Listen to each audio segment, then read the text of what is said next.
त्या गोष्टीची आवड माझ्या मामाला होती. आता खरं सांगायचं झालं तर सांप्रदायिक कीर्तन एका बाजूला आणि मामाची कीर्तन एका बाजूला. कारण माझ्या मामांना हेच आवडायचं. गजिंग चालू झाले ना मामा रमून जायचं. पाठीमागच फिरले गावामध्ये रुक्मिणीकरांचा वालूक होता. तो वालूक झाल्याशिवाय यात्रेला परवानगी नव्हती महाराज.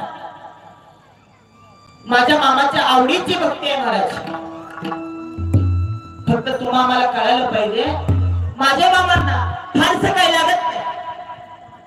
माझे मामा म्हणतात अरे बाळू डोंगराची भक्ती करायला 10 लाख रुपये लागत नाही का.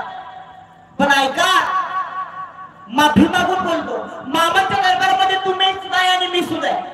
पण या मामांच्या दरबारामध्ये आल्यानंतर आपल्या संपत्ती मधला थोडा का होईना भाग मामाच्या कार्यासाठी खर्च करा.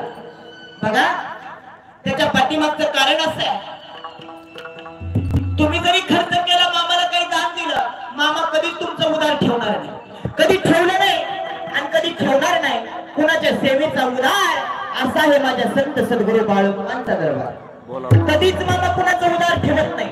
जशी सेवा केली ना तसा पगार माझा देव तुम्हाला देऊन टाकतो. आणि एखादा जर म्हणाला बाळूमामाची सेवा केली आणि मामाची सेवा करून माझं चांगलं नाही झालं माझा देव सांगतो त्या राडत्याच्या घर सेवेची गरज या बाळूमामाला.